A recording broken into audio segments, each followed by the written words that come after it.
Imagine que ton salon se transforme en un véritable home cinéma avec un téléviseur qui ne se contente pas d'offrir une image ultra nette, mais qui fait aussi rayonner tout le mur. Ça donne envie? Alors reste bien jusqu'à la fin car aujourd'hui, on va découvrir un candidat vraiment spécial, avec un vrai effet waouh.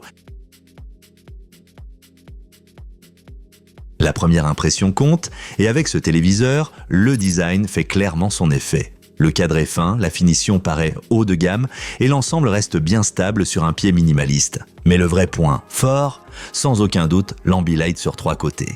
La lumière qui se projette sur le mur en s'adaptant à l'action à l'écran n'est pas un simple gadget. Elle rend les films, les jeux ou le sport tout simplement plus intenses. Surtout le soir, l'image paraît plus grande et plus vivante, presque comme au cinéma. Et côté pratique, Philips a fait beaucoup de choses correctement. Tous les ports sont facilement accessibles, l'appareil est stable et avec un peu plus de 14 kg, il reste même relativement possible de l'installer seul. Regarde bien les liens dans la description de la vidéo. Tu y trouveras les offres du moment.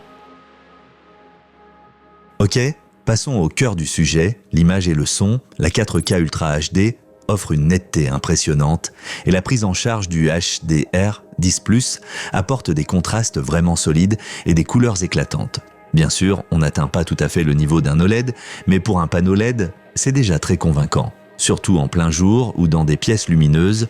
Côté son, le téléviseur surprend agréablement. Grâce au Dolby Atmos, on obtient réellement une petite sensation de spatialisation, sans enceinte supplémentaire. Pour le système Smart TV, Philips mise sur Titan OS. C'est encore assez récent, mais l'interface est claire et bien organisée. Les services de streaming comme Netflix, Prime ou YouTube tournent de manière fluide, du moins la plupart du temps. Car oui, certains utilisateurs signalent que le logiciel peut parfois manquer de réactivité ou que certaines applis plantent. Donc rien de dramatique, mais ce n'est pas parfait non plus.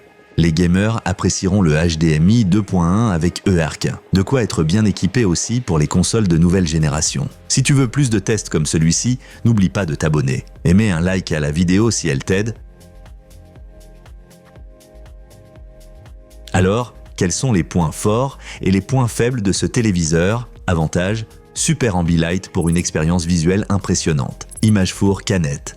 Bonne prise en charge HDR, Dolby Atmos pour un son puissant. Connectique polyvalente, y compris HDMI 2.1. Installation simple et design solide. Inconvénient, le système d'exploitation réagit parfois un peu lentement. Certains utilisateurs signalent des problèmes de connexion HDMI.